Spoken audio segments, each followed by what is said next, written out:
As I was browsing through the internet, came across this great video about Limbus Company and Powercreep.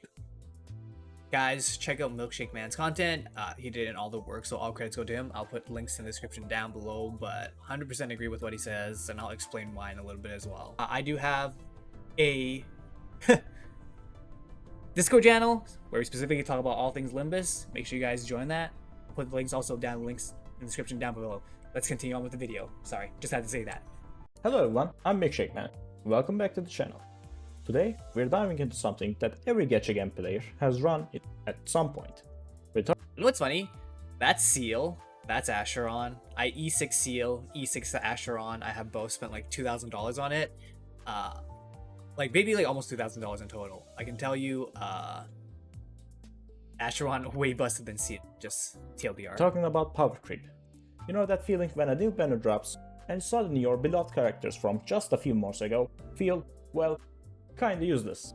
Okay, you know what's kind of funny is that Yisang is technically the premium unit for syncing, at least the butterfly one, but the Ego Seed one is still very good because it generates the green flower egos, and that's something that a full syncing team doesn't have, which is like the green egos.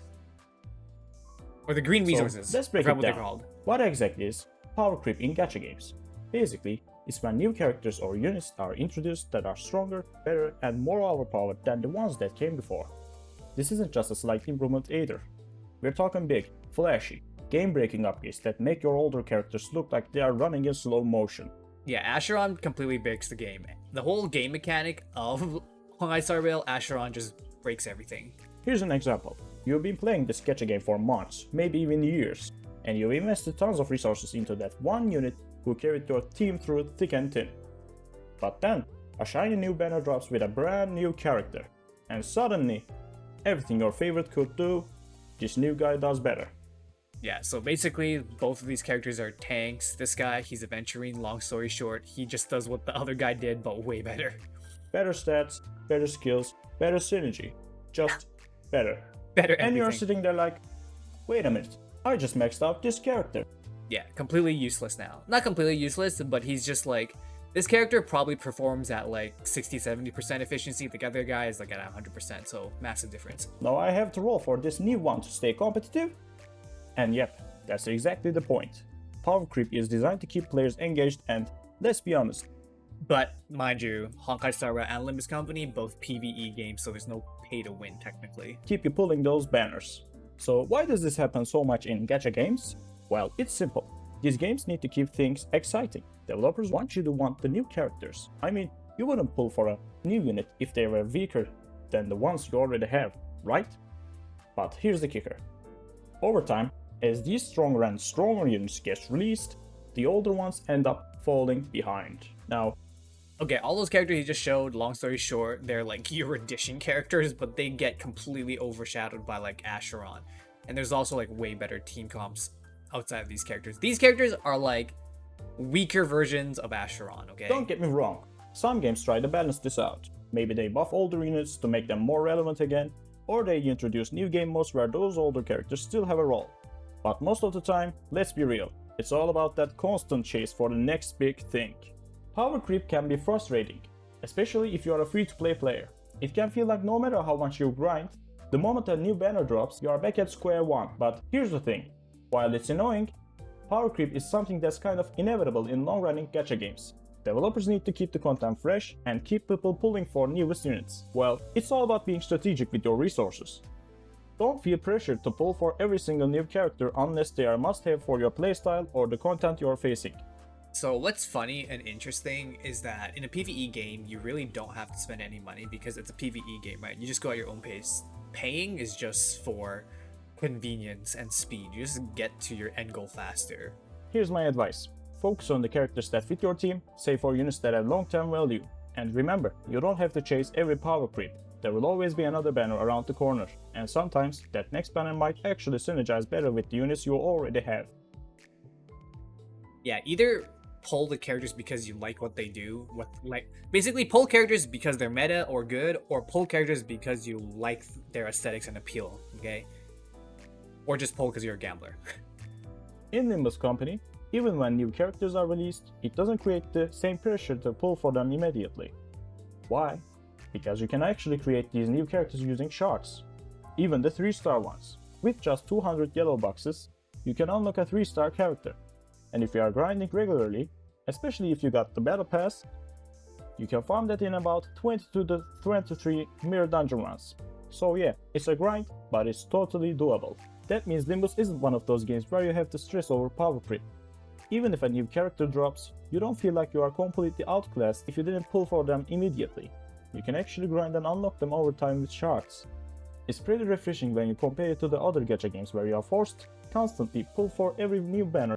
Alright, so Limbus Company is very free to play because you're able to get the characters. So for example, I didn't play in a year with 400 shards, and shards are just farmable items that you can expend to get characters. I haven't played the game in like a year, and I never pulled on this banner, right? Don't have any of these characters or egos, but if I wanted to, all I'd have to do is open up like my boxes. And by the way, this is me not having played in a year, right? I have like 60 boxes, so I technically have like 120 fragments roughly ready to go. So if I wanted to get Ishmael, I have like 170. So if I grinded like 10 more mirror dungeons, I'd be able to get this 3-star character. And even that though, like the new characters here that's on banner, like this guy, right, Mersalt, the one that's like here, I could go here, go to season 5, and I could spark him right away if I don't get him, which is like immaculate. So there's no like time gating realistically for this game, which is something that I do enjoy. And also FGO, the rates are completely ass, but the good thing about FGO is that even with like your base tier character, like your starter characters, if you just build them up, you can clear the game with it. So yeah, you can clear the game with it, just to stay relevant. Now, there is one big exception to this, and that's Walpurgis Night. This is a limited time event in Limbus Company, and here's where things change a little. During the event itself, you can't create the event characters using shards, so yeah, that's the one time where you got to rely on your luck or invest in pulls. But before you start worrying too much, there's good news. In future Walpurgis Night events, you'll be able to create those event characters from previous events using shards. So even if you miss out this time, you can always unlock them later without having to pull. It's limited during the event, sure, but not permanently locked behind pulls forever. If you enjoyed the video, don't forget to hit like and subscribe. So yeah, check out Milkshake Man stuff, it's really good. But when you're talking about the Walpurgis Night, which is this one right here, these are the freaking units and egos that you can't get until the event comes back up, okay? It just only comes during Walpurgis Nights. Typically, it comes out Halloween, I'd say. So, okay, let me rephrase it. Since I haven't played the game in so long, I remember it coming out only during Halloween, okay? So this banner, technically speaking, is a once in a year event, I think. I could be wrong. You know, fact check me if I'm wrong, because I haven't played the game in a year, but I think that's what the case is, okay? And it's got some crazy things, like Solemn Lament Gregor. His coin is a, 4-coin base. When the skill flips coins, each coin flips against a random enemy among its target. So it can clash a lot. So anyways, what I'm saying is, in this banner, you get some really, really crazy not busted, but like pretty like strong IDs. But that's besides the point. You can still get stuff that are also busted, like Captain Ishmael, like also very, very strong character that you can easily spark. And that's one of the things that I really do enjoy about the game, is that even though that power creep does exist, it doesn't negate the fact of other characters. Like, let me just quickly show you my roster, right? So okay, let me pull up my strongest team technically. The strongest team that I have. Okay.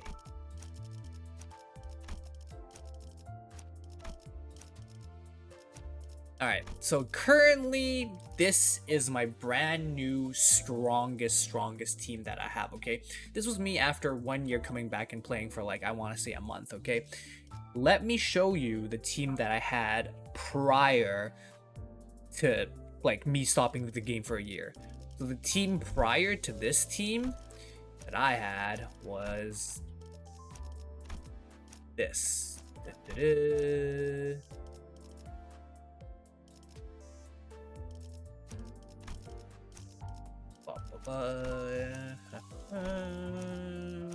this one.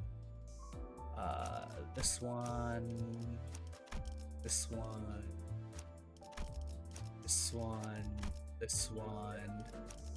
This one. Okay, so as you can see, the difference in teams. Actually, hold up. Let me make it so it's like a little bit more accurate. Okay, so as you can.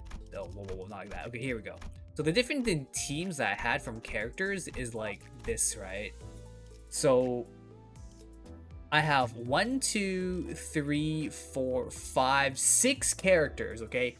6 characters that I pulled. This was a combination of luck, because I got these 2 characters from the Walpurgis banner, okay? I was lucky. I did like 50 pulls and I got them relatively easy. I tried to like pull a little bit more, but I couldn't pull more because I couldn't get to my pity for the Solemn Lament ego, but that's besides the point. Okay, what I'm trying to say is that even though a year has passed, this team and the characters that I did have, it doesn't change a lot, because I had so many characters here that I still use a lot, right? So W Dawn, Ishmael, Rodion, Sinclair, like these are all characters that I had on my table. And here's the funny thing, this team still is functional. Like this team that I have is still functional. It does a pretty darn good job of getting the job done for me. It's just that, well, this team is way better. But I do want to talk specifically about Powercreep just a little bit, okay? And there's only one character, technically 2, that I want to point out. Heathcliff, okay? Wild Hunt Heathcliff, in the beginning, I'm going to tell you, I'm going to be honest, I thought this character sucked. Because when I looked at his skills, I saw these 3. I read this too, but I could never understand how the heck do I get this skill. Just never understood it. So I was always playing Wild Heathcliff in his base form. And his base form was, for a lack of better words, pretty lackluster. Like really, really lackluster. Like I was looking at the numbers going like, all right, this is a Clash 10. This is like a what? A 14 Clash, and this is a potentially 18 Clash, right? But then I see this. It wasn't until literally me going through Heathcliff's storyline at the very end, literally at the final boss, like when I'm fighting the final boss for Heathcliff's story, I was forced to defend, and then I realized, and this is when I realized, his defense is the thing that actually turns him from being a normal unit to like a goddamn insane Unga Bunga monster.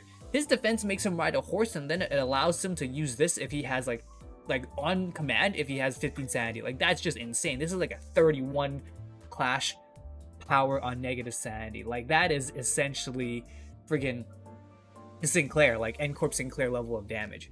And that's the funny thing, okay, with Powercreep.